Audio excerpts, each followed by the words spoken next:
Let's have a conversation about the black transgender community, Gabrielle Union, Dwayne Wade, bigotry, and an honest conversation. I think, like many people in the black community, believe that the black transgender issue is a Trojan horse issue. There is not a serious movement within the black community to reject black LGBT people. If you say so, I'm going to call you a liar and I'm not going to believe anything else that you say. That's a flat out lie. You want to know how I know this?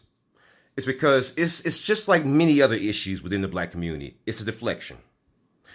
For example, there was this whole craze of saying that, hey, there's this anti-Asian vibe coming out of the black community. And yet when you look at the actual FBI stats, who are committing more hate crimes against Asian people in this country? White people. And even if you were to adjust by population size, it would still be white people by a mile.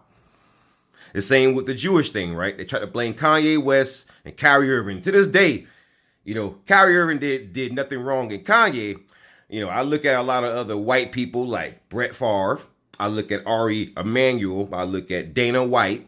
I look at so many other people who have done some egregious stuff. Kanye only said some egregious stuff. They've done some egregious stuff. And yet they are walking away scot-free.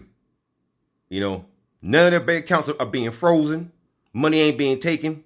They ain't losing all that money. But that's besides the point.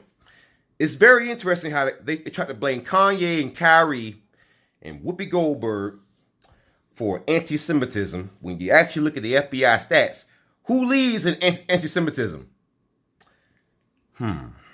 Let's do in our minds. Let's do the whole Jeopardy theme. Doom, doom, doom, doom, doom, doom, doom, doom. Who do you think it is?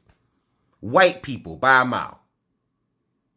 So why do you see every time when there's some major societal ill, some major societal issue, why is it that black people, particularly black men, get blamed? Just like, for example, you saw that it was mostly white men who were the Catholic priests and the Boy Scout leaders. You saw that, right? And yet, for some reason, the face of that kind of crime, they want to make it out to be R. Kelly. You could take 100 R. Kellys and it won't match all these white Catholic priests. So why do you want to make R. Kelly the face of that crime? Or even Bill Cosby? I mean, you would think that a police officer like William Ollie Alexander out of El Paso, who was convicted of doing horrible things to women while he was on duty, you would think that he didn't actually get 10 years probation.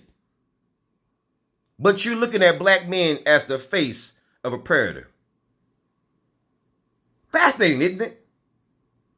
So that all ties back into the LGBT issue. Why do we get blamed for anti-LGBT crimes and hatred when you look at the actual numbers, the overall people who's been targeting the LGBT community, especially when you look at law enforcement, churches, you look at, for example, political organizations, the most powerful governors in the country, Ron DeSantis, Greg Abbott in Texas, McMaster in South Carolina. You look at the most powerful ones who are anti-LGBT, they ain't black folks. In fact, you'll notice this issue, this trend with any kind of issue. You look at police violence. Suddenly, those 5 police officers in Memphis, Tennessee are the face of police brutality, as if the racist race soldiers haven't almost always been white. Do you see the trick here? The trick is to always demonize the black community. This is the problem that people have with Gabrielle Union. Yeah, Gabrielle Union, she's married to Dwayne Wade, and Dwayne Wade and Gabrielle Union, they received the BET award. I believe. No. It was an NAACP award. And it was for all kinds of personal courage and for raising a transgender child. You got an award for that. Now, many people in the black community have an issue because you didn't give, good parents who do the daily work of struggling that kind of award, or you didn't give the award to a single black mom who's struggling right now with multiple children. Plenty of them out there doing a great job, fantastic job. All things considered, but you don't elevate them. You elevate that. And you see, it's not that being black and transgender is a bad thing. That's not what I'm suggesting. What I'm suggesting is that the dominant white society has a habit of suppressing things that are positive within the black community. So when you see this pronouncement of black LGBT stuff, it's not for our benefit. Because most anything that's pushed by the dominant white society, even the NAACP or even the Black Congressional, the Congressional Black Caucus, or all these people who claim to care about black people, because if people claim to care about black people so much, we wouldn't be in the condition that we find ourselves in. But all these people who claim to care about black people, they all push the same line. And then what happens to a black person, a black man in particular, who a lot of times are being targeted by this stuff? What we got to do is figure out why. Well, we got to look at cases like Ed Buck, Jeffrey Dahmer, and so many other cases where it's not so much about acceptance or equality for the black LGBT person or the black gay person, the black lesbian, or the black person who happens to be transgender. It's never about that. It's about access. See, this is why a lot of people in the dominant white society, they prefer to deal with somebody who's black and transgender, because there's this assumption that this person is weaker. This is why I warn black people who are LGBT to not get too comfortable. Because there's a reason why your so-called white allies love hanging around you.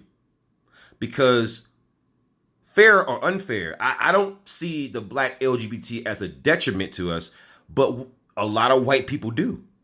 I'm going to let you know that. I'm from South Carolina. I've heard the conversations, man. Whew. They see you as a detriment. And so because they see you as a detriment, they want to impose everything about you onto us, which causes a conflict that wasn't generated by us. It was generated by the white supremacists. But understand something, that when you get somebody like Gabrielle Union start chastising the black community, oh, we got to support the black LGBT, the first people who come running to defend the black LGBT people are us. Because we know we ain't the white folks. Go open a history book, baby. Okay? Go look at the history of this country. When it was black immigrants, who came running? When it was black homeless people, who came running? When it was black veterans, who came running? When it was black people who weren't even from this country. You know, like I said, the black immigrants who just want to get here. Who made sure that they actually got here and became citizens. We in the black community are tired of being chastised by things that we are not guilty of, that are being portrayed by the dominant white society. You know, Gabrielle Union has been off cold. You know, she did a movie, I believe, with Jeremy Renner. It was a movie featuring, let's just say it was a famous guy from Germany, a Führer from Germany, and she was supposed to be a reincarnation as a black woman. And one of the reincarnation's followers, Jeremy Renner, played by Jeremy Renner, encountered this black woman. So she's been doing some off-code stuff, some real suspect stuff.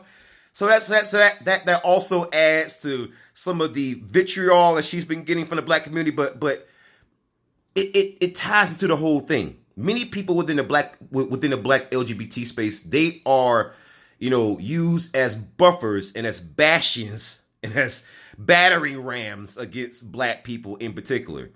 And because many of them have projected this air of softness, attacking them is seen as awful, and it really is awful.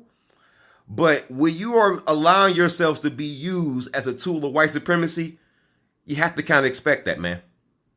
You know, we are in a new day and age where a lot of this stuff, people try to use this whole trick bag, Trojan horse stuff. People are taking note of this stuff, and we're tired of it, man. We support our black LGBT brothers and sisters, right? We absolutely do. At all times. But in return, they have to realize you're black. Like Jay-Z said, you OJ too. You OJ, whether you like it or not.